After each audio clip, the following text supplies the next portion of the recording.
Agama Islam tidak dibela dengan makian. Agama Islam tidak dibela dengan cacian.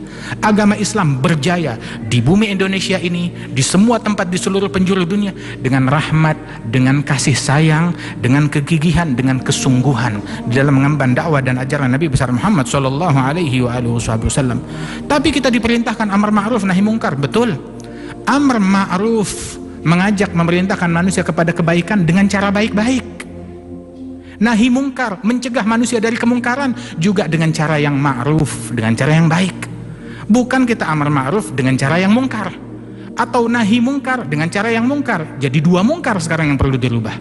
Tapi kita amar ma'ruf dengan cara yang ma'ruf, nahi mungkar dengan cara yang mungkar. Kita dakwah menjalankan ajaran Nabi. Siapa yang kita contoh? Nabi Muhammad. Qul hadhihi sabili, katakan wahai Muhammad, ini jalanku, ini jalannya Rasulullah, caranya Nabi, metodenya Nabi. Apa jalannya Nabi, kita ikuti.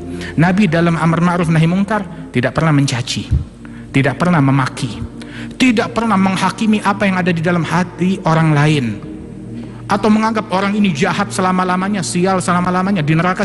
Tidak, sallallahu alaihi wasallam.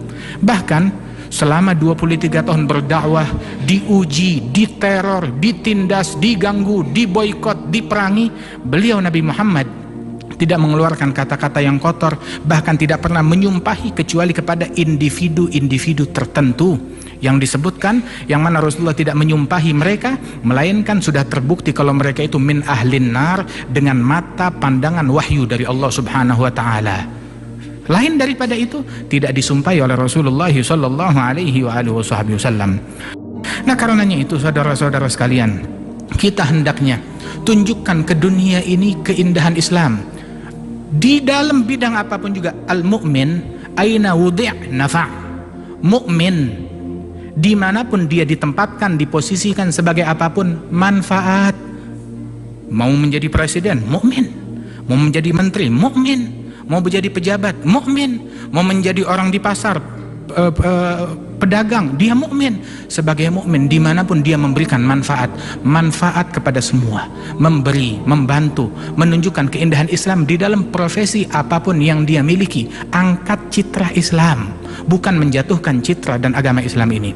Disebutkan bahwasanya Syekh Mutawalli Asy-Sya'rawi yang di Mesir itu rahimahullah, beliau pernah berdialog dengan salah seorang tokoh yang ekstrim begitu, yang mana orang ini kalau ada yang tidak sependapat dengan dia atau beda aliran, beda agama, dia ledakkan, dibunuh, diledakkan. Berdialog, argumentasi. Kemudian Sya'rawi bertanya, saya mau tanya, kamu ketika membunuhi orang-orang yang tidak sejalan dengan engkau, orang-orang yang beda agama dengan engkau, kamu bom mereka, iya, mereka mati, masuk surga atau neraka? Dijawab, ya masuk neraka. Oh iya. Pertanyaan kedua, tujuan syaitan memasukkan manusia ke dalam surga atau neraka? Dijawab, syaitan tujuannya memasukkan manusia ke dalam neraka sebanyak mungkin. Ya kalau begitu kamu dengan syaitan sama. Satu tujuan, satu misi. Mungkin kamu lebih hebat dari syaitan. Syaitan untuk memasukkan orang ke dalam neraka perlu proses.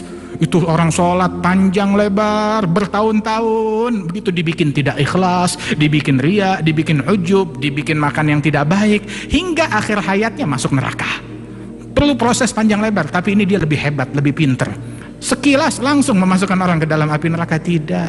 Nabi Muhammad diutus untuk mengevakuasi manusia sebanyak mungkin dari neraka ke dalam surganya Allah subhanahu wa ta'ala.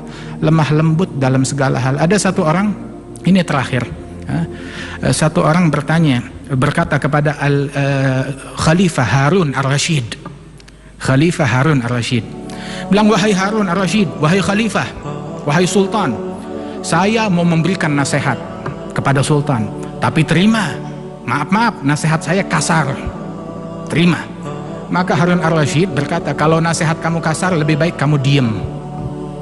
Loh kenapa? Kamu tidak mau terima? Terus terang, Allah mengutus orang yang lebih baik dari engkau kepada orang pemimpin yang lebih jahat dari saya. Dan Allah berpesan, Gula lahu gaulan layyina la'allahu yatadzakkaru aw yakhsha.